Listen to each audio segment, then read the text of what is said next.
कामताराज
DJ कामताराज Marco नदिया के पानी उफाने मारना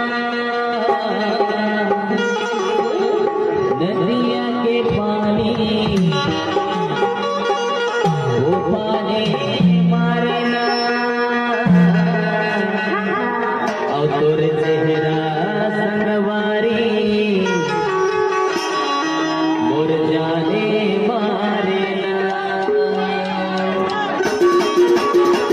डीजे कामताराज